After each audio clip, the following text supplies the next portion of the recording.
LiberalViewer presents.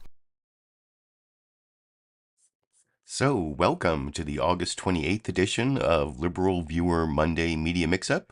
Thanks for joining me. Today I picked out the 13 best, most newsworthy clips from the Sunday morning news analysis shows from the big five corporate outlets of ABC, NBC, CBS, CNN, and Fox News, the so-called corporate media here in the United States, for what should be really informative, educational, fair use, media criticism, and political commentary show for you all today. As you can see, my title, I couldn't resist using the historical mugshot, the first presidential mugshot, as my thumbnail. And, of course, the title then has to be Inmate number PO1135809, which apparently in Georgia, at the Fulton County Jail, that is Donald Trump's inmate number. Might come in handy for him after the trial, that's not going to be the first trial. In fact, there was breaking news today that looks like one of the first trials. I mean, the Georgia case, some of the co-defendants might go early by asking for a speedy trial. Like there's an October trial possibly for some of the speedy trial co-defendants. I'll get to that when I get to the main topic. But the big breaking news today is the January 6th election interference federal trial in Washington, D.C. set March 4th. And it's probably actually going to be around March 4th. So we can look forward to that. But I also like to start with political comedy, as you know, before I get to the main topic. And I'll be covering a couple other things. There was a shooting over the weekend in Jacksonville, Florida, with racist motivations that was covered pretty extensively on the Sunday shows. You'll see that in some of the news summaries. And I'm going to show like a totally inappropriate response to that shooting from Vice President Mike Pence, or former Vice President Mike Pence. If you look down in the video description under Media Mention, there's a list of all the clips I'm using. That's the last one, clip 13. About the Mike Pence asked by CBS's Nancy Cordes about the Jacksonville, Florida shooting. She does a really bad job of cross-examining his answer, but also really bad cross-examination from Chuck Todd in one of his final broadcasts. He's turning it over to Kirsten Welker next month. Really bad cross-examination of Vivek Ramaswamy, and bad cross-examination of Trump's lawyer, Alina Habba, of course, by Fox News' Shannon Bream. But before I get to any of those newsmaker clips and the news summaries that come before that, I did want to take a couple political comedy moments from the Republican debate last Wednesday, which I watched in full. It wasn't really that eventful. One of the big events was the abrasive personality of Vivek Ramaswamy, who seemed to get on everybody's nerves. And there's one little interchange between him and Chris Christie I want to show you. But first, to set it up, you have to see what Vivek said in the very first thing he said when he was asked his first question. And something about it seemed kind of familiar to me, which I'll talk about a little more after we watch that brief clip together over here. So first, let me just address a question that is on everybody's mind at home tonight.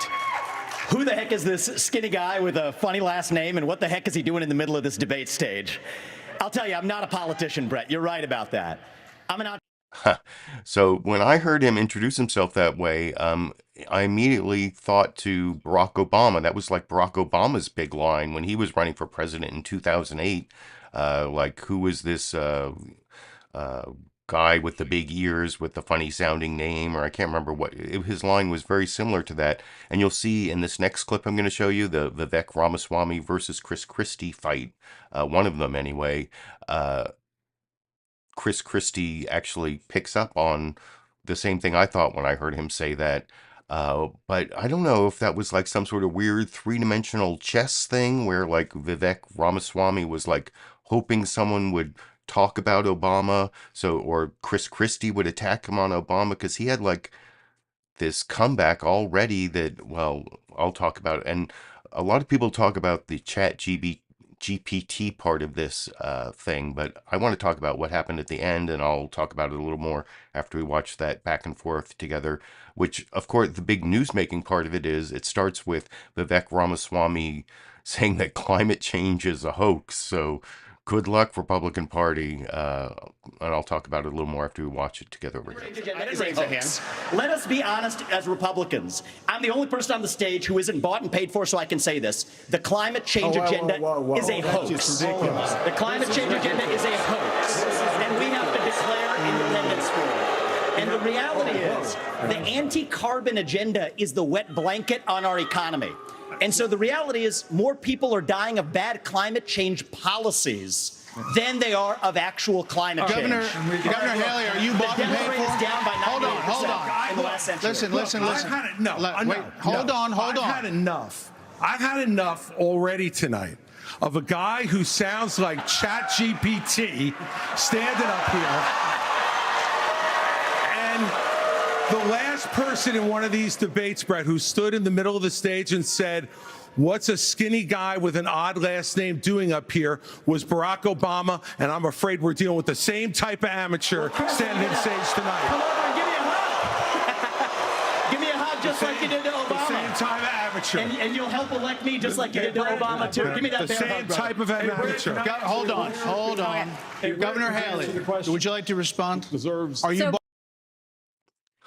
Now, a lot of people talked about that that Chris Christie had prepared that ChatGPT comment, but he went after him for the Obama comparison. And did you hear what Vivek Ramaswamy? I don't know if that's like too deep in the weeds for people. He's like, give me a hug, like you gave Obama a hug and helped reelect it. Then like going all the way back to the 2012, right before the 2012 election, where Barack Obama went and visited then New Jersey Governor Chris Christie after Hurricane Sandy that was like really devastating to New Jersey. And there was no hug. There was a handshake, but there was no, that's like, and what it tells me about Vivek Ramaswamy is that he is like real deep into the like right-wing talking point meme, like the message boards and the, I don't know if it's Chat GPT or 4chan or 8chan or QAnon or what it is, but he like has all the conspiracy theories, and he's quite the provocateur, which makes him perform well in a debate, especially a right-wing Republican debate where like there's no real accountability. But he says a lot of really dumb things. Like I'm going to show him saying something really dumb that Chuck Todd doesn't cross-examine him on coming up in what clip number is that? That's clip 11, so you're going to have to hang on for that one. But he also, you heard there say climate change is a hoax. He also kind of blamed the like racism in America on the, affirmative action and the attempt to fight racism. There was one thing in one of the interviews where he called Ayanna Pressley like the leader of the new KKK or whatever, because she said something about she doesn't like to see people with like black faces who don't have black voices or something like that. But anyway, there will be more Vivek Ramaswamy coming up, but I just wanted to play that whole give me a hug, you'll help elect me like you helped elect Obama, because no one really focused on that, but that was like, he kept that, did he have that like all ready to go, or is he just so like deep in the right-wing talking point weeds that he's like got all the knowledge of, or maybe he just, that's one of the things he prepared to attack Chris Christie on? I don't know. You can let me know what you think in the comment section. And now I'm going to show you the news summaries from longest to shortest, and the longest one is actually ABC's This Week with George Stephanopoulos. Martha Raddatz was on, and I actually cut out like almost 2 minutes of it where they talked about the Jacksonville, Florida shooting. I've talked many times about how these shootings, like if they happen like just in the right time, they're big stories for the Sunday morning news shows. But, there was a whole different shooting today at University of North Carolina, Chapel Hill. And that's the thing, like, it seems like a big story when this one has a little bit more longevity because there's like a racist motivation to the shooting. But still, I think maybe there's too much emphasis on it, and I didn't want to give you like an 8-minute, 45-second news summary. That's too much. This is 7 minutes already, and it's just concentrating. It's because it has this whole like road to the White House, let's talk to voters and officials about the election. That you'll see Martha Raddatz goes to South Carolina and Georgia. And I have also been really critical over the years of these, like, let's talk to focus groups of voters or representative voters, because, they end up talking to like 5, 6, I can't remember exactly how many people, but there's no way they're like representative necessarily of the voters. And it's really easy to like skew the narrative towards what you want. And one of the reasons I wanted to show you that is because later I'm going to show you Martha Raddatz talking to Chris Christie, and Martha Raddatz like relies on her knowing what the voters want to say. They don't care about Trump getting felonies, and I don't think that's really an accurate. I mean, I guess polling is a little more accurate, but even polling's not that accurate.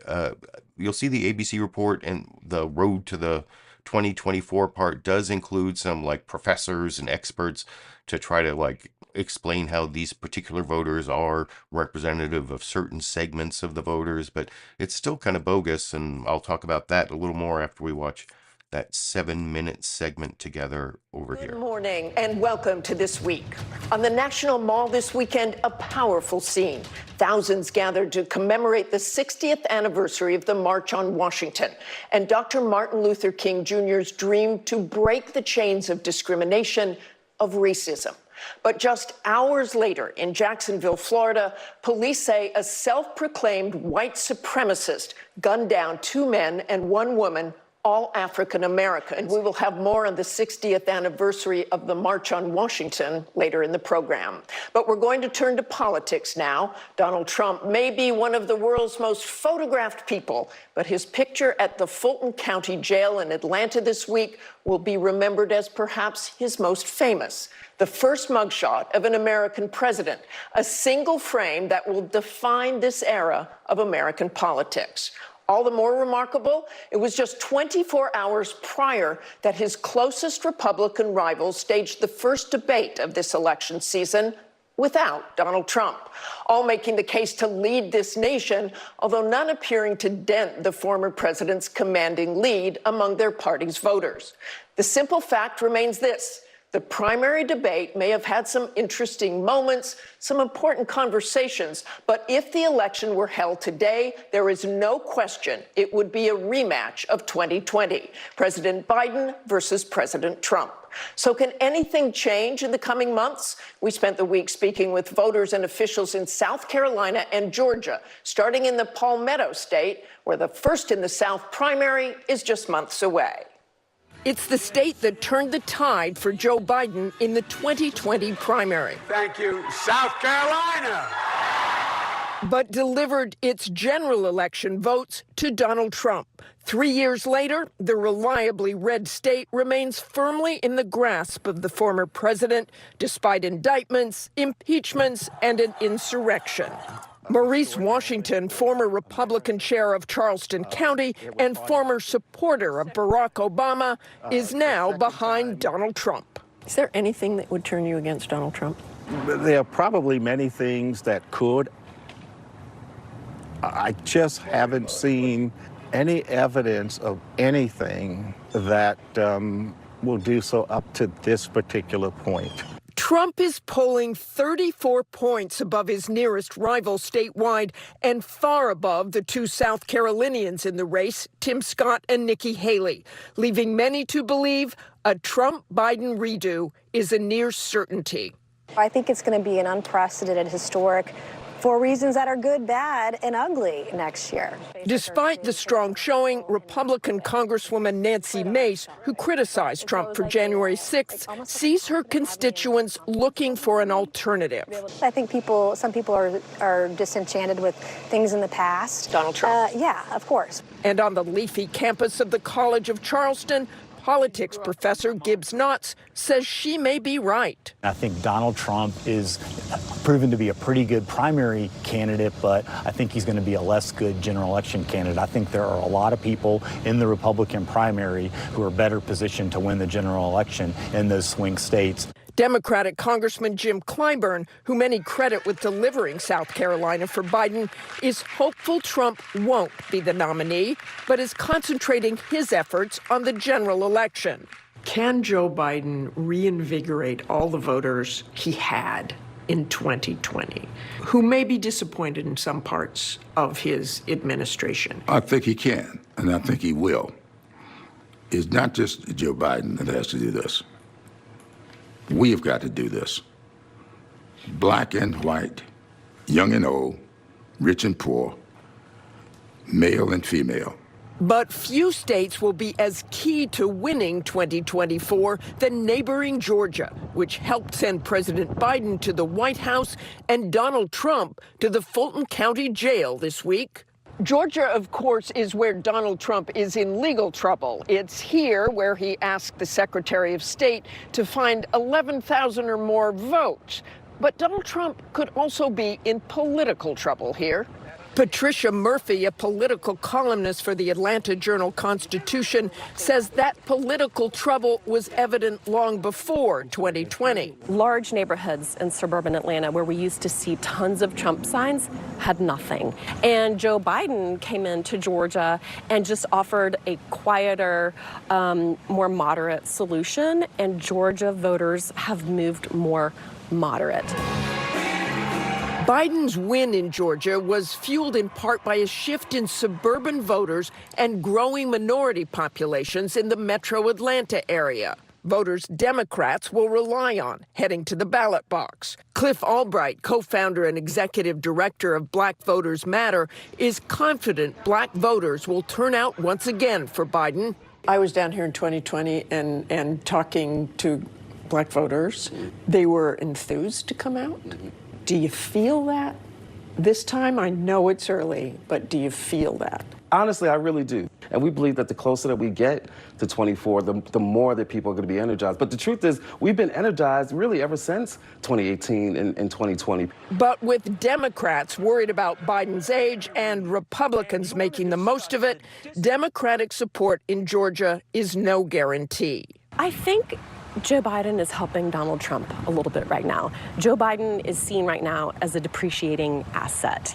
As he continues to have stumbles on the campaign trail, literal and figurative, as Kamala Harris really fails to sort of ignite Georgia voters' imaginations, that's just a slightly weaker ticket than it used to be in 2020. At the same time, what has Donald Trump done to gain a single vote in Georgia? But what about that debate? We joined a group of young Republicans from Cobb County that night. A watch party, they called it, although not everyone was watching. Brittany Ellison was taking a harder look at new candidates. But in the end, for her, one thing is certain. Are you still considering Donald Trump? If he is the Republican nominee, I will absolutely vote for him.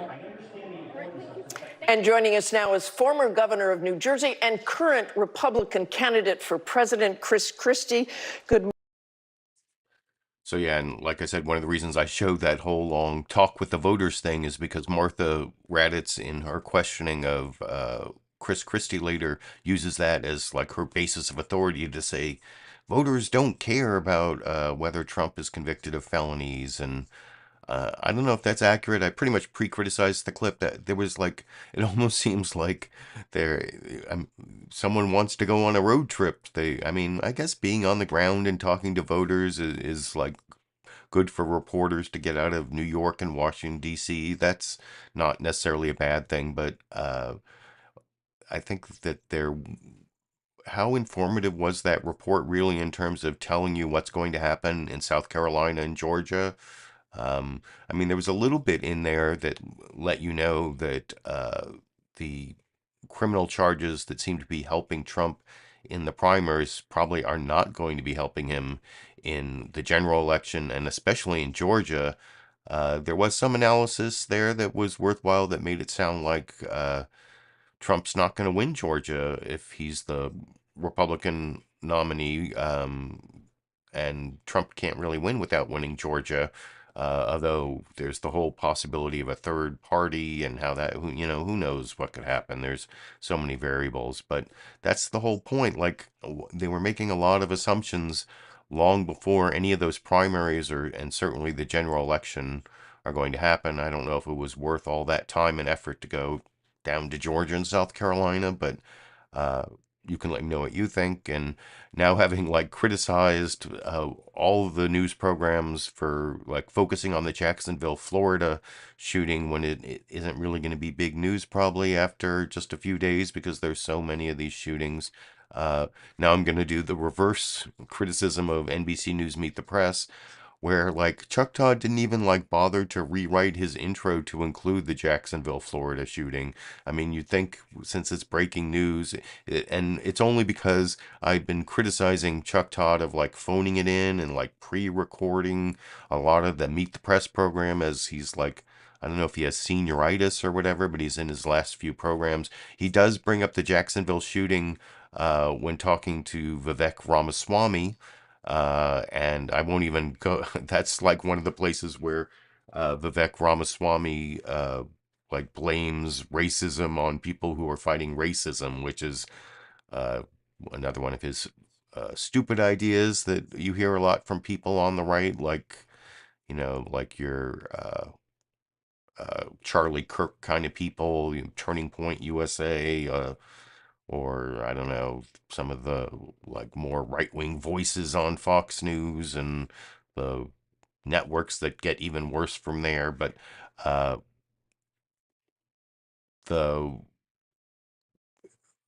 was just talking about Chuck Todd's interview with Vivek Ramaswamy, where I'm actually going to show a different part of that, where he lets Vivek Ramaswamy get away with saying something that is totally impractical, shows like total lack of knowledge of the legislative process in Washington, D.C., and never cross-examines him on it. But like I said, you're not going to get that till clip 11. And this is only clip 4, the NBC News Meet the Press news summary, which just covers, you know, the Trump's legal troubles, what's going on, especially in Georgia with the presidential mugshot and the Republican candidate debate, as an intro to the Vivek Ramaswamy interview over in this clip. Sunday morning, Donald Trump's inevitability, the idea that he cannot be beaten in this Republican primary, has been a source of strength for him. At Wednesday night's debate, we saw what a campaign, though, could look like on Earth 2 without Trump on stage. But we still live on this version of Earth, and until one of Trump's opponents is recognized as a viable challenge by Republican primary voters, it is a debate that may have to be put on hold until 2027. That said, a failure of imagination turned the idea that Trump could never win in 2016 into faulty conventional wisdom. And it's that same failure of imagination now to believe that he can't lose the Republican primary that we should be cautious of. The main threat to Trump has always been his legal troubles, and his campaign may be cashing in on the mugshot released after his booking on Thursday night right now. But it is a visual representation of the 4 indictments and 91 felony counts against him, and the political trouble they may represent, thanks to a whole bunch of unknown unknowns with the legal calendar. Currently, all 18 of Trump's co-defendants have now turned themselves in the Georgia racketeering case. 2 have already requested a speedy trial, leading to questions about whether they might cooperate. Kenneth Cheeseborough, he's the lawyer who wrote the campaign memo that essentially was used and laid out the plot to use false slates of electors to subvert the 2020 election. And Sidney Powell wants a speedy trial. She's the lawyer who allegedly accessed and removed voter data in a county in Georgia, as well as filing numerous unsuccessful lawsuits on Trump's behalf alleging fraud. John Eastman, another lawyer who helped develop the plan to use slates of false electors to keep Trump in office, is also likely to request a speedy trial as well. So consider a televised trial, Georgia law, of these defendants starting as early as this October and potentially before any trial that features Donald Trump starts.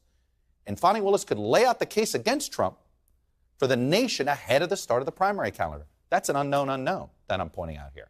Some of Trump's Republican opponents tiptoeing towards pointing out that a campaign year full of courtroom motions and trials might not be the greatest general election politics for the GOP.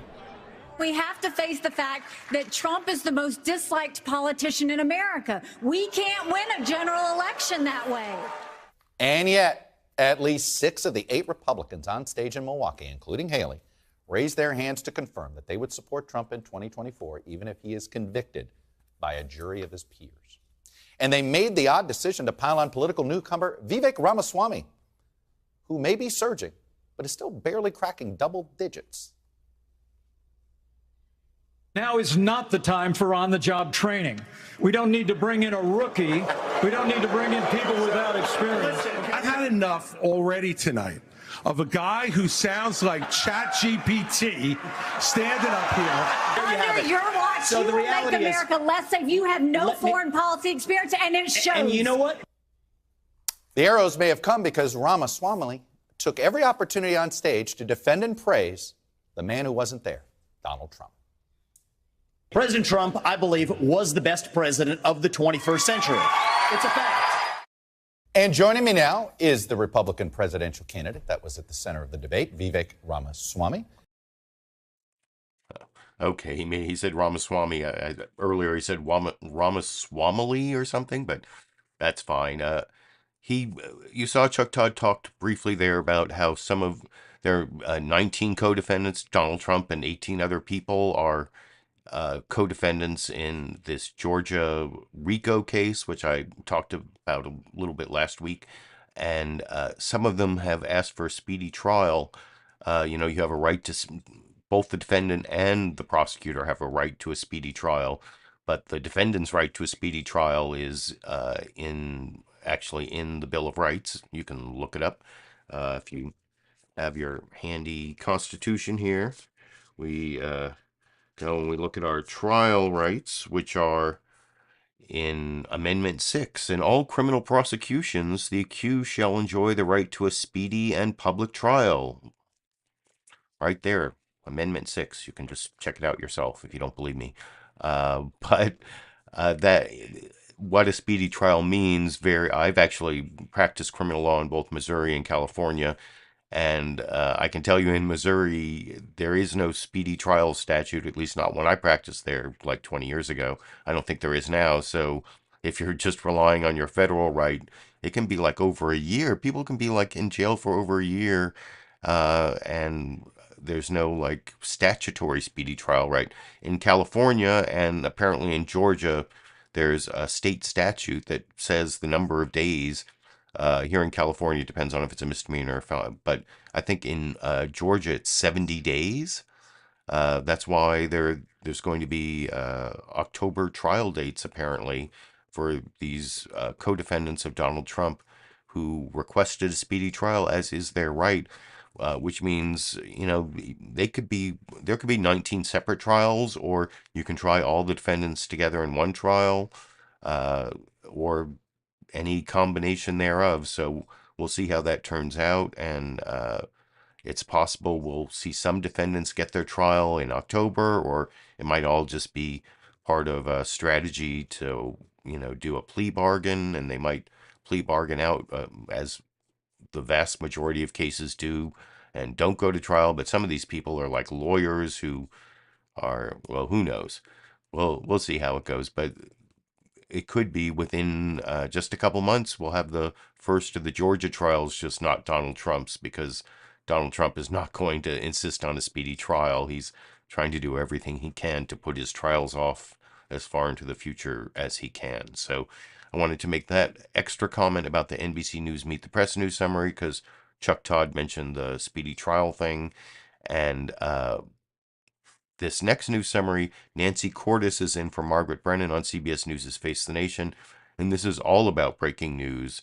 There was a Marine aircraft, the Osprey, crashed in this island off of Australia. You'll see that covered both by CBS and Fox News Sunday, and then the Jacksonville shooting, and I'll talk about that a little more after we watch that 2-minute news summary together over here. Good morning and welcome to Face the Nation. We've got a lot to get to today, but we want to begin with that crash of an Osprey aircraft carrying 23 U.S. Marines. 3 of those Marines are now confirmed dead, and 5 more have been seriously injured. It happened during a multinational training exercise on Melville Island in Australia's Northern Territory. The incident is under investigation, and we will update you as we learn more. The other breaking story, a dollar store in Jacksonville, Florida, is the site of a racially motivated shooting yesterday. CBS News correspondent Cristian Benavides reports from the scene. A heartbroken community left reeling after officials say a gunman opened fire inside a Dollar General store in Jacksonville, Florida, killing 3 people before taking his own life. All 3 of the victims were black. Police say the suspect was motivated by hate when he walked into the store Saturday afternoon wearing a mask and tactical vest. Plainly put, this shooting was racially motivated and he hated black people. In writings left behind by the gunman, who is described as a white man in his early 20s, authorities say he described his hateful ideology. This picture, released by the sheriff's office, shows swastikas drawn on the AR-15 style rifle he used to carry out the attack. We stand together as a community. We live together as a community. We fight together as a community. And when someone comes into our city and does this, we're not going to stand for it, and we don't accept it. The FBI has opened a federal civil rights investigation and will investigate this as a hate crime. The shooting happened less than a mile from Edward Waters University, a historically black university. In a statement, the school said they believe the suspect was on campus earlier in the day, but left after being confronted by a security officer. That was Cristian Benavides reporting from Jacksonville. We want to turn now to politics and former Vice President Mike Pence, who joins us from. And like I said, if you stay tuned all the way to clip 13, the final clip, I will show you Nancy Cordes does a really bad job of cross-examining Mike Pence and the answer he gives to her in response to this Jacksonville, Florida shooting, which, as I said previously, I think may be overcovered on the Sunday shows just because of when it occurred. If it had occurred like several days before, maybe not, although it, like I said, it does have a little bit more longevity because it's a racially motivated shooting. But and then the crash of that Marine aircraft, I don't know, is it worth like spending the whole news summary on that? Fox News Sunday also does pretty much the same thing, although they include a little bit about the Trump's legal troubles, and you think, oh, Fox News is actually covering Trump's legal troubles, but they like totally put political spin on it, and they talk about how it's standing between him and the White House, which is like a Trump talking point, and in fact, you'll hear like the same talking point come from Trump's lawyer when she's interviewed by Shannon Bream in, what is that, clip 12, but let's watch clip 6, the 2-minute news summary from Fox News Sunday that covers the military aircraft crash in Australia, the Jacksonville, Florida shooting. Talks about it being racially motivated, not quite as clearly as the other ones maybe, but then a little bit about the Trump legal troubles as a political event over here. Hello from Fox News in Washington. We are following 2 breaking stories this morning. A military helicopter carrying nearly 24 U.S. Marines crashed this morning during an exercise on an Australian island. This is a look at emergency crews at work there this morning. 3 Marines were killed. 5 more have been flown to the mainland in serious condition. The Marines were taking part in drills with several countries at the time. The cause of that crash is under investigation. We're also following tragic news out of Jacksonville, Florida. 4 people are dead, including the shooter, and what the sheriff there is calling a racially motivated shooting. Authorities say the gunman, a white male in his 20s, entered a Dollar General store wearing a tactical vest, armed with an AR-15 and a handgun, one of them marked with a swastika. 3 black victims, 2 male and 1 female, were killed before the shooter then took his own life. The sheriff says the suspect wrote several manifestos that he, quote, hated black people and had previously been involuntarily committed to a mental hospital for evaluation.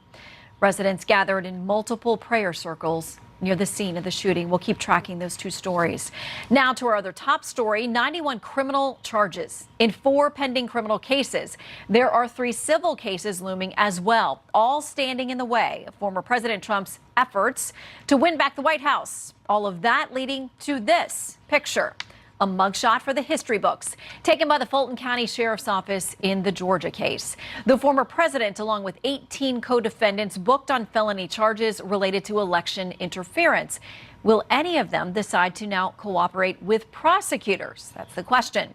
Trial dates are up in the air, but starting as soon as this fall and then running through the first half of 2024, as the primary election will be in full swing. Right now, Donald Trump is the undisputed Republican frontrunner in every poll. And his campaign confirms he's raised a staggering $7 million since that mugshot was released.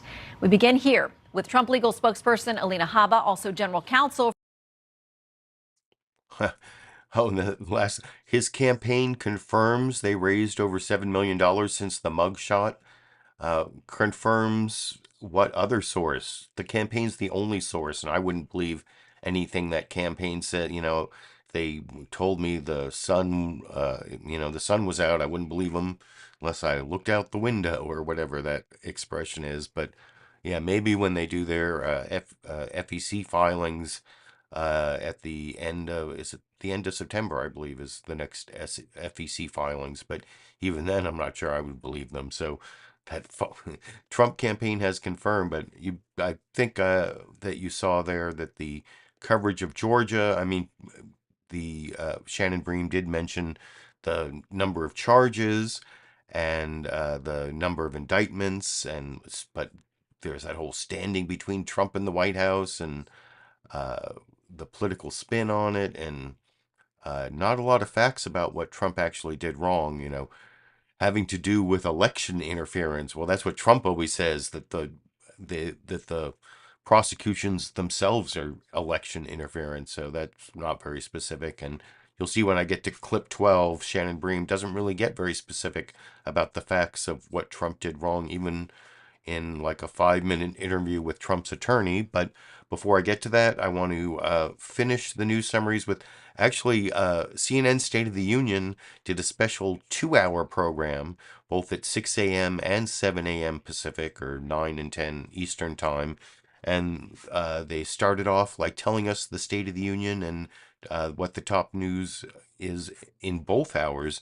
They tried to do like all the news stories that you've seen in the first one, and then they concentrated more on the Georgia election interference, or the Georgia RICO case in the second news summary. I'm going to show them both to you. They're both, one is like 1 minute and 15 seconds, the other's 45 seconds. Here's the first one over here. Hello, I'm Dana Bash in Washington, where the state of our union is waking up to tragedy again. Authorities say 3 Black Americans and the white shooter are dead after a racially motivated attack in Jacksonville, Florida. The FBI is investigating it as a hate crime, and the sheriff there said the shooter hated Black people and wanted to kill Black people. The horrific incident caps off a historic and sad week in the United States. Donald Trump is now the first president in American history to have a mugshot and an inmate number to go along with it. Trump and his 18 co-defendants have all surrendered at the Fulton County Jail, and tomorrow the legal fights over who goes to trial, where they go to trial, and when they go to trial get underway. While the former president was finalizing his plans to turn himself over in Georgia, the Republicans hoping to replace him as the leader of their party battled it out on their first debate in the election cycle. And a lot of the not-so-friendly fire was sent in the direction of my first guest, a Washington outsider who has been very much rising in the polls. Joining me now is 2024 presidential candidate Vivek Ramaswamy. Thank you so much for joining. Oh, and earlier in the program, I did put in the live comments there the transcript of, oh, that's not the right one, the transcript of Dana Bash cross-examining Vivek Ramaswamy about calling Representative Ayanna Pressley a, what is it? Well, she said, we don't need any more brown faces that don't want to be a brown voice. And he said, these are the words of the modern grand wizards of the modern KKK. That's what Vivek Ramaswamy said about Congresswoman Ayanna Pressley. And if you're really interested, because I didn't take that clip. You can read that transcript yourself. I put that in the live comments again. But I thought that news summary was okay. There was the putting the shooting in Jacksonville, Florida, which is fading into uh, the black hole of old news already, it seems, as like the most important story when maybe it wasn't. Here's the like reprise of the news summary, and this is the last news summary I'm going to show you before I get to Chris Christie, Jamie Raskin, Vivek Ramaswamy, the lawyer Alina Habba, and Mike Pence. Those are the 5 newsmaker clips I'm going to show you. Alina Habba is the Trump attorney. I couldn't remember her name, but this is the last news summary, and you'll see here that she talks about the 19 co-conspirators in the Georgia RICO case, but it's less than a minute. Not much of a news summary at all over here. Hello, I'm Dana Bash in Washington, where the State of our Union is counting to 19. This week, 19 of 19 criminal defendants surrendered in Fulton County, Georgia. The former president and all his alleged co-conspirators now must answer a critical question: go slow or go speedy. It is tricky for both prosecutors and for Mr. Trump. Ask different lawyers and you'll find varying answers about the strength of the Fulton County case against the president. And in case that wasn't enough to keep track of, yet another legal fight over what the Constitution allows already is taking shape. I want to bring in now Jamie Raskin, the congressman from Maryland. Thank you so much. And in the clip after next, I will have some of the Jamie Raskin interview talking about the Georgia case, because that's my main topic. You know, Trump and his mugshot and his inmate number is my main topic. And so that's the part of that interview I'll be covering. Although I did see in the live comments earlier that one of my, where is it? One of my regular viewers was asking me, Sailing El Azul asked, Liberal Viewer, please address 14th Amendment Section 3 and why corporate media shies away from it. Thank you. Well, actually, you'll see in the part of the Jamie Raskin interview that I'm not going to show you. Where's the Jamie Raskin interview? No, that's the Rama. Where's Raskin? No. Okay, hold on. I want to give you the... Yeah, I'm going to put that in the live comments if you want to read Jamie Raskin talking about that with Dana Bash. I just put it in the live comments, the transcript to the second hour of CNN State of the Union. The reason I'm not covering that, I mean, it could be a real legal issue. It can be brought up in like all the states as like a state law issue, like whether he qualifies for the ballot. It could create a lot of litigation if Trump ends up being the nominee. I'm really skeptical. You know, what we're talking about is Section 3 of the 14th Amendment. If you read your Constitution, here, let me find the 14th Amendment here real quick. Section 3 says that let me skip down here. Like no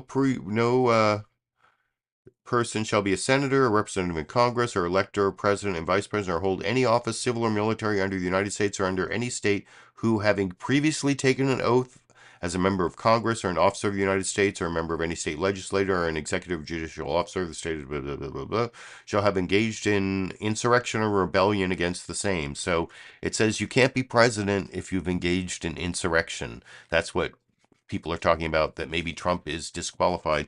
But I'm really skeptical if Trump hasn't been convicted of insurrection, and he's not even charged with insurrection. I mean, I'm very skeptical that this Supreme Court would actually keep Trump off the ballot based on Section 3 of the 14th Amendment. Now, if he had actually been convicted of insurrection, or there'd been some sort of judicial finding somewhere based on, an actual case where there were two sides and it was litigated and he was found to have committed insurrection, maybe, but just based on what we have now and the court cases that are pending, I just don't see it, especially not upheld by the U.S. Supreme Court. But so I wanted to answer that question from the live comments, and now I'm going to get to what Chris Christie was asked. This is before I get to the Jamie Raskin question about the RICO case. This is Chris Christie first being asked by Martha Raddatz about the felony thing. The felony conviction. Chris Christie was one of the few people on stage who wouldn't raise his hand and say that he'd support Trump as the nominee if he was convicted of a felony. It was just him and former Arkansas Governor Asa Hutchinson. But Martha Raddatz isn't having it because she talked to voters. I showed you that whole interminable piece where she went through Georgia and South Carolina and talked to all those people. So she's the authority, and she asked Chris Christie about that, and then follows up with how the debate really didn't help him with Republican primary voters. And I'll talk about that clip a little more after we watch it together over here. On the felony, on the possible felony conviction, I talked to a lot of voters down south this week and a lot of officials who just don't think it matters, that it just canceled out with Hunter Biden. They don't seem to care. Well, look, Hunter Biden's not on the ballot. And you know that I predicted weeks before the Hunter Biden plea was rejected that it would be rejected because it was a completely one-sided plea deal in favor of Hunter Biden. Now he's going to face the same type of trial that Donald Trump's going to face. And here's the interesting part. Some of those voters who say the Hunter Biden thing matters, but Donald Trump's doesn't. That's just wishful thinking. The fact is that the two people who would be on the ballot if we nominated Donald Trump will be Donald Trump and Joe Biden, not Hunter Biden. And the fact is, it's the conduct of the people who are running for office that's going to matter the most. We may find out more about President Biden in the months to come. But the fact is, right now, Donald Trump is out on bail in 4 different jurisdictions in this country. Governor, I want to go. That is not going to be the main thing. Then they don't understand the way politics works. Well, you faced very loud boos in that room, and our poll of Republican debate watchers saw your favorability rating rise double digits, but also had you as the candidate who performed the worst. Your reaction? I've seen other polls that said I performed as high as second or third on the debate that night. I don't think those instant polls really matter all that much. What matters and what's going to endure is, do people see someone up there telling the truth or not? Do you see it playing politics, or do you see it working for the American people and what they believe in? I stood up there and said very clearly that we need to be more aggressive in Ukraine. And when you see Vladimir Putin this week murdering Prigozhin, his political opponent and military opponent, you see the way Vladimir Putin does things. Now, if that's is that something that folks on the stage want to be associated with? They're going to be judged on that. I want to stand with the free people of Ukraine because this is a fight against China. This is a proxy war against China. China is funding Russia, Martha, as you know, to prosecute this war. And we need to stand up against China in every corner of the world right now to send them a very clear message that, if they try to get aggressive themselves, the juice is not going to be worth the squeeze. Governor, I know you want to stage who are ambiguous. I know you want to stick to the issues, and you talked about the issues a lot, and so did others, but you predicted Trump would be on the debate stage this week. He was not. He didn't seem to suffer from that. Do you have any reason to believe? And then they talk about whether Trump's going to be at future debates, but I guess Martha Raddatz gets kudos there, at least for holding Chris Christie accountable for all the times he said, Trump can't avoid being in front of a camera, but he also said he tried to bait him and say he'd be a coward if he didn't show up. I think Trump will probably show up for the Alabama debate, which is the debate after next, but that's my personal prediction. That was an okay cross-examination by Martha Raddatz, except that I thought her appeal to authority, because she spent all that time in Georgia and South Carolina, might have been a little bogus. I'm going to get to the bad cross-examinations in the last 3 clips, but this is, I wanted to show Jamie Raskin doing a good job of answering some, I don't know, kind of, especially the second question. I mean, the first question is a mugshot appropriate for a presidential candidate or for a former president? And then, RICO cases are for mobsters, which is not really true. And you'll see Jamie Raskin pretty much rebuts that stupid talking point. And then finally, Jamie Raskin explains to Dana Bash why it is that probably the cases won't be removed to federal court, but it doesn't really matter except for whether it'll be on TV. And anyway, I'll talk about that a little more after we watch Jamie Raskin really explaining a lot of what you need to know about this Georgia RICO case that generated the first presidential mugshot over in this clip. Let's start with the question of what I was just mentioning, which is the fourth arrest. You have seen, first of all, how incredibly viral this mugshot has gone, given how intensely political it is, and that is obviously an expected thing. Do you think taking that mugshot was necessary? Well, I think the critical thing is that Donald Trump and his co-defendants be treated exactly like everybody else would be treated in a similar prosecution. Fani Willis, the prosecutor involved, has undertaken numerous state RICO prosecutions, and as long as this is consistent with everything that's happened before, I think that's the right thing to do. A former federal prosecutor in DeKalb and Cobb County said that the racketeering charge might seem like a little too much to a jury. He told the Wall Street Journal, quote, I like the state side, but it's not a slam dunk. Anytime you bring a RICO case when it's not against the mafia, there's a chance that the jury thinks the case is overcharged. There's a massive danger in jury nullification. Do you share that concern? Well, RICO has been used mostly not against the mafia. If you look at all of the RICO prosecutions in the country at the federal and state level, and of course there would be something strange about a law that applies only to one group. It applies to a pattern of racketeering activity that is organizing people together into a conspiracy in order to achieve an illegal end, in this case, the overthrow of a presidential election, and substituting a counterfeit process made up of fake electors for the actual process that the people voted on. So there are lots of component criminal parts to it, and there were a lot of people involved, and that to me seems as if it's custom made for a RICO prosecution, the way that we've developed it. If people want to talk about reforming the RICO statute, then we can analyze that, but it's been upheld against constitutional attack repeatedly. 5 of the 19 individuals charged as part of this conspiracy are now asking to move to federal court. And it raises questions about whether a state can charge individuals for actions that they allegedly took when they were federal officials.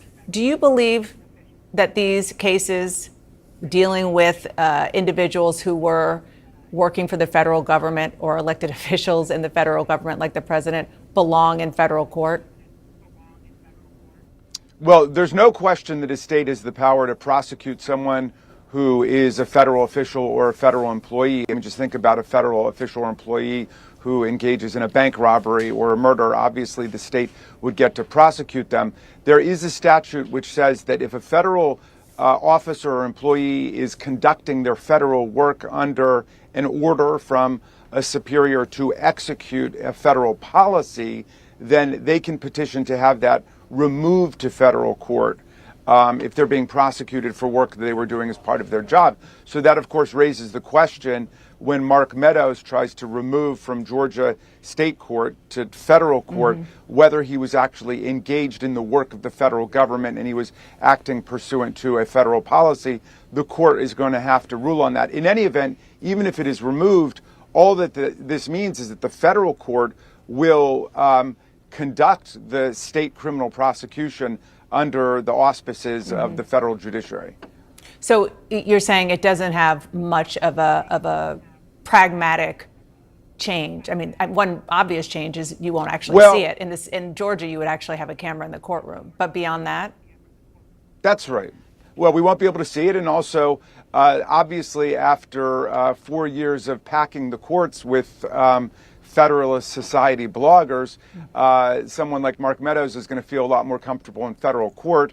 There's a political irony there, of course, because these are supposedly the big champions of state courts and state law, but they're trying to flee from it as quickly as possible to get into the warmer climate of the federal judiciary, which they have worked so hard to gerrymander. A judge in Georgia is now saying that fake elector mastermind Kenneth Chesebro's racketeering trial will start on October 23rd. That's just about 2 months from now. Will it help Donald Trump and other defendants like Rudy Giuliani or Mark Meadows to see what happens in earlier trials and try to learn from it? I imagine so.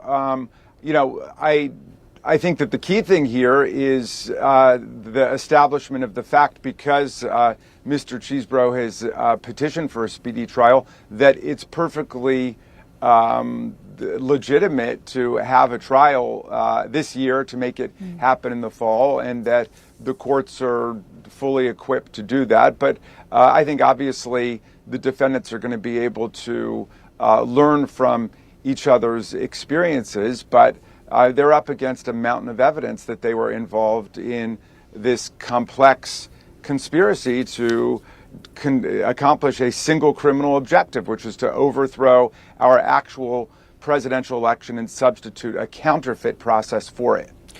2024 presidential candidate Asa Hutchinson, who will join me in a bit, he says. And you can see from that final chyron there that Asa Hutchinson says the 14th Amendment might disqualify Trump. And I talked about that earlier. And like I said, if you want to see what Jamie Raskin has to say about that, in the live comments, I just put a link again to the transcript of the second hour of CNN's State of the Union and talking about that 14th Amendment issue. But I thought that Jamie Raskin did a good job of talking about how RICO prosecutions aren't usually the mob, and RICO actually fits this criminal enterprise. You know, I actually took a corporate and white collar crime class when I was in law school, and worked when I was a law clerk for the federal public defender when I was in law school on a white collar crime case. And I think that the RICO thing is very applicable.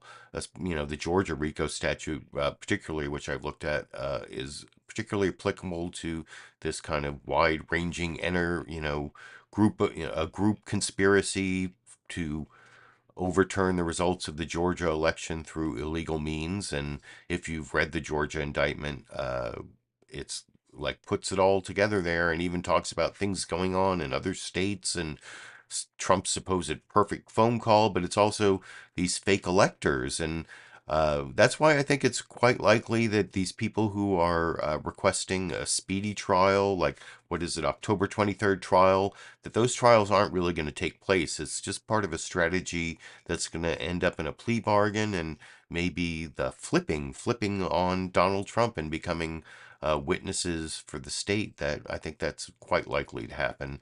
And that's like the one thing that Shannon Bream almost cross-examines Alina Habba, the Trump attorney, in the clip after next, which is a bad cross-examination. But all three clips left are all bad cross-examinations, starting with Chuck Todd, who I know so many people hate.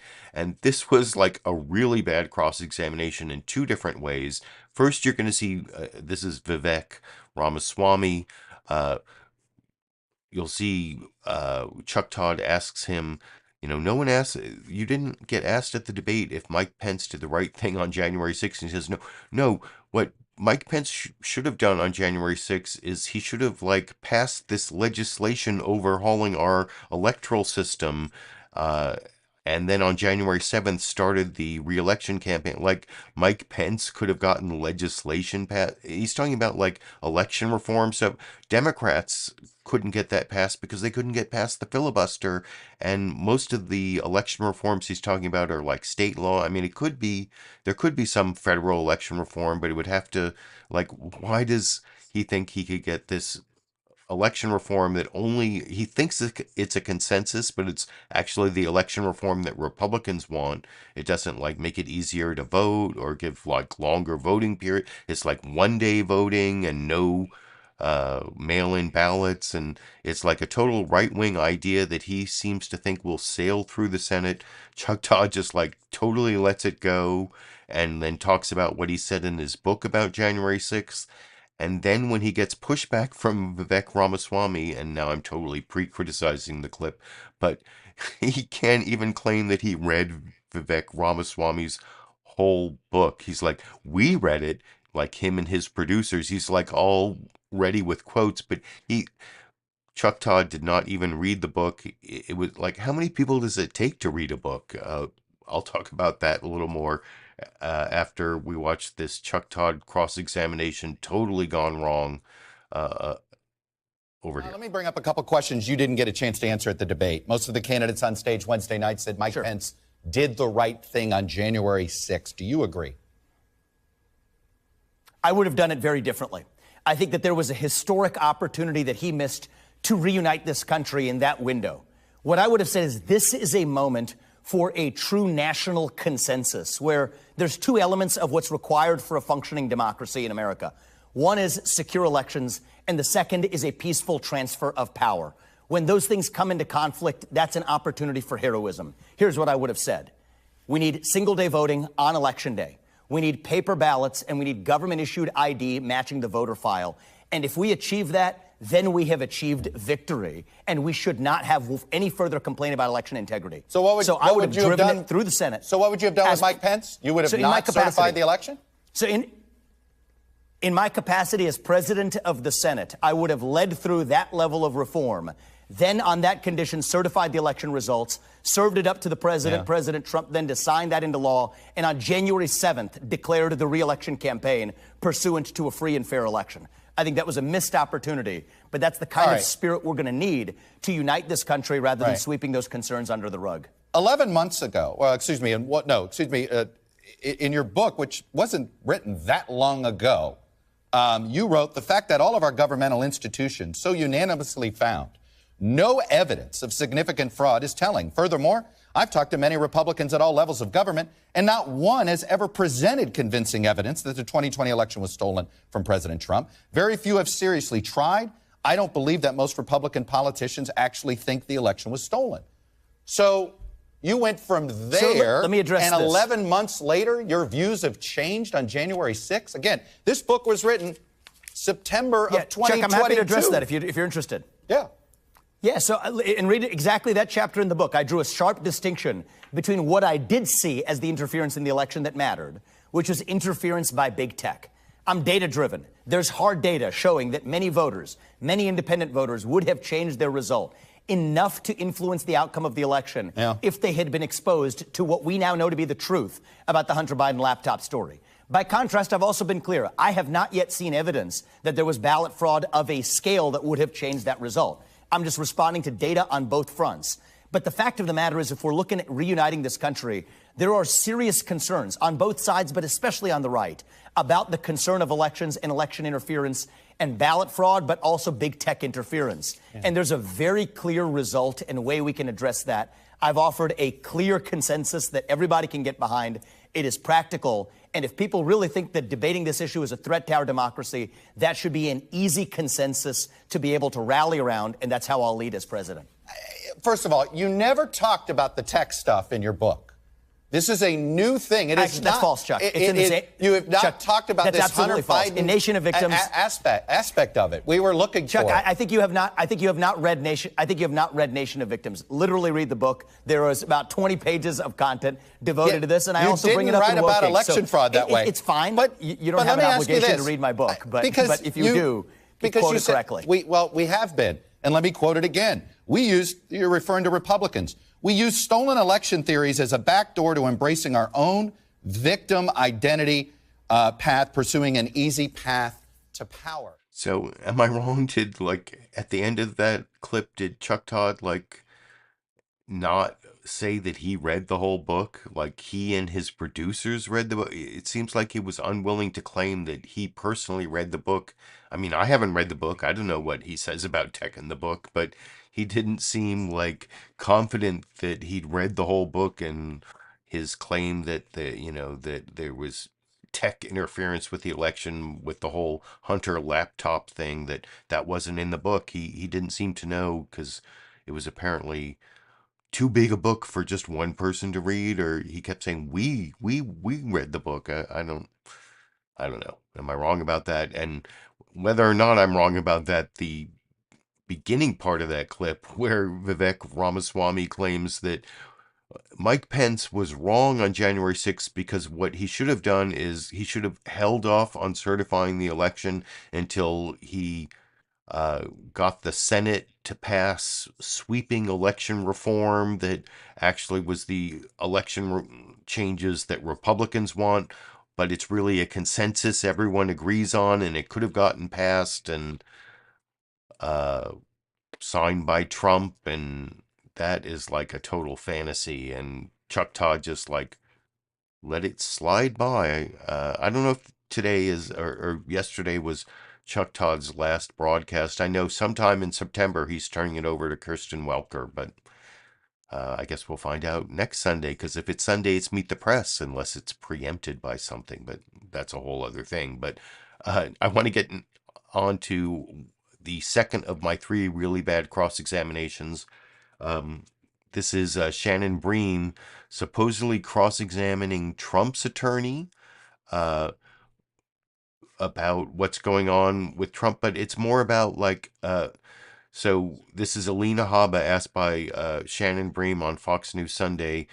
The opening question is like, it's like Trump's emotional state. It's the weirdest question to ask the attorney, because what is the attorney going to say? But no, he's strong. He feels no guilt whatsoever. Like, that's just, does Trump ever have moments when the weight of all the charges he faces sets in?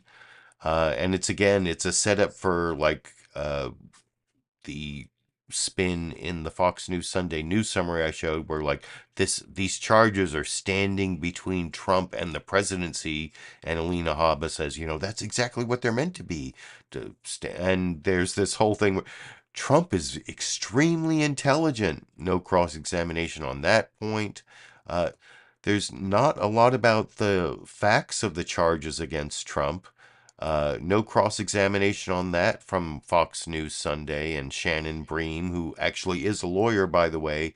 Like the least bit confrontational Shannon Bream gets in this clip is she mentions that some of Trump's co-defendants might flip. And Alina Habba becomes indignant and says, that implies that somebody did something wrong. And Shannon Bream's like, no, it just means that they're changing what they said. I'm not saying Trump did anything wrong. Excuse me. Like, because like nowhere in here is there like any indication Trump ever did anything wrong, or any like question that he might have done something wrong, which you would expect from a journalist talking to a Trump attorney when he's been charged with like 91 felonies. But the substance of those felonies really never comes up in the penultimate newsmaker clip I will talk about with you a little more after we watch together over here. Okay, so you've called this mugshot one of the best things that's ever happened to President Trump. These indictments have been a boon politically and in fundraising, but in the months and years down the road, there are a lot of legal battles ahead. We want to show folks this is a timeline of all the impending court dates and trials in the coming months. He's innocent on every criminal charge unless a jury finds him guilty beyond a reasonable doubt. But the maximum charges and convictions, if all totaled together, they come to more than 700 years in prison.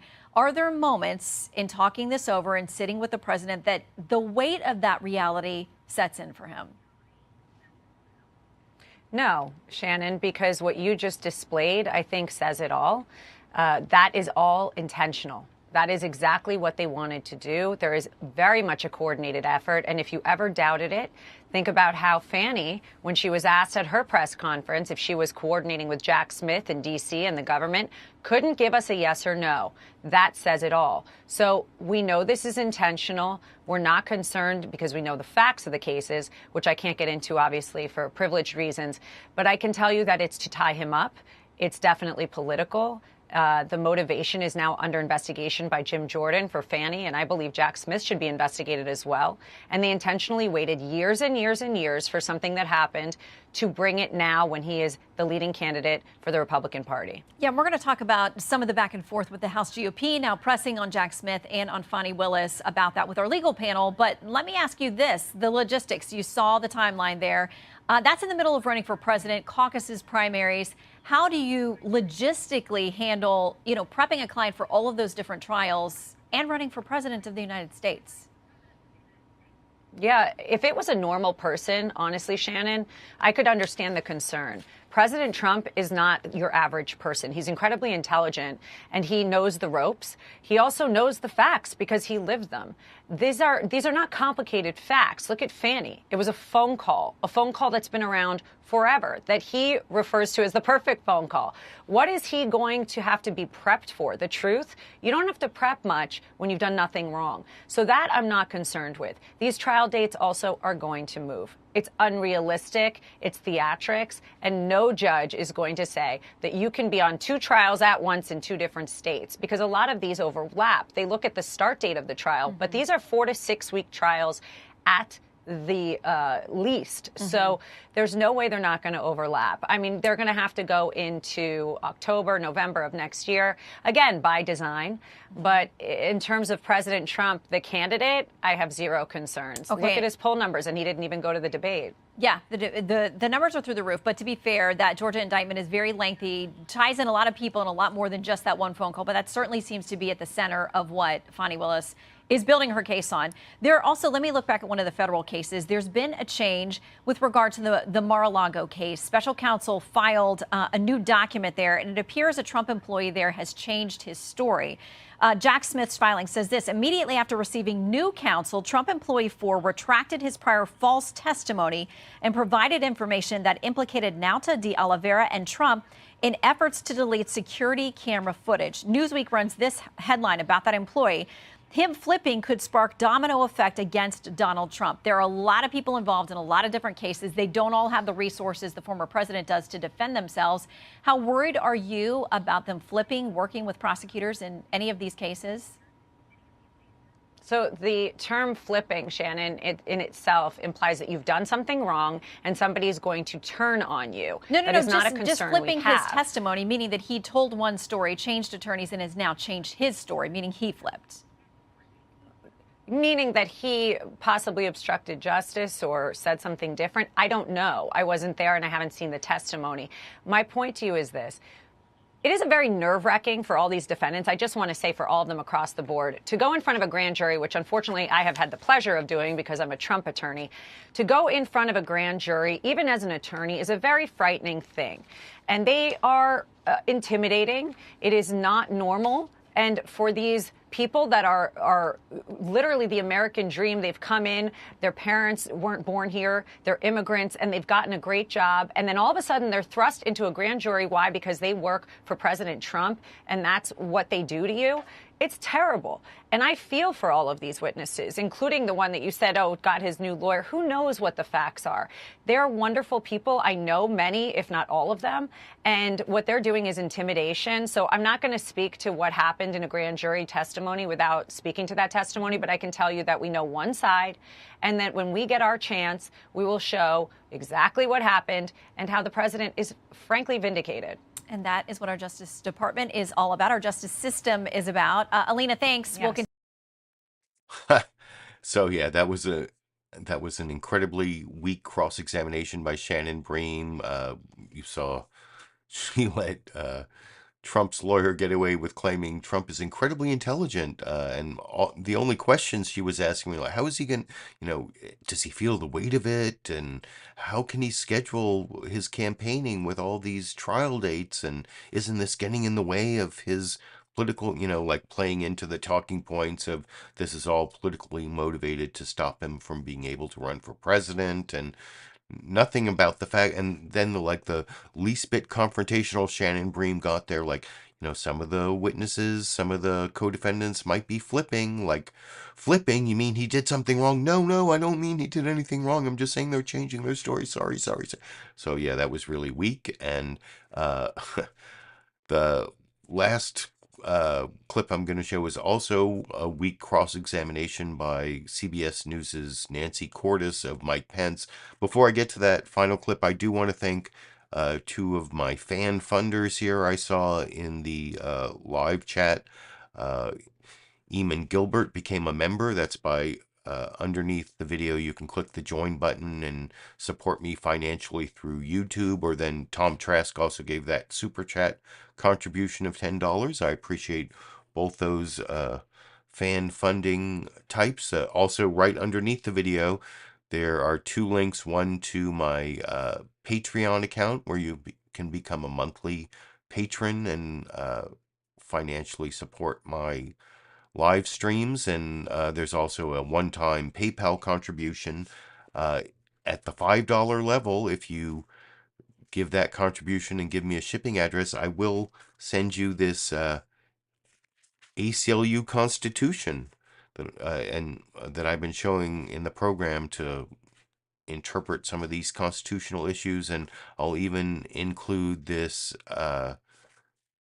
hashtag LiberalViewer weatherproof vinyl sticker with the Constitution if you give a one-time contribution of $5 through PayPal or a monthly contribution through Patreon. And now I'm going to get to my final clip. This is also a really bad cross-examination of Mike Pence. Well, no cross-examination of Mike Pence when he gives this stock Republican answer to CBS News' Nancy Cordes, asking him about this Jacksonville shooting, where two of his responses here, and I'm going to pre-criticize the clip because I'm going to end pretty quickly when I'm done here.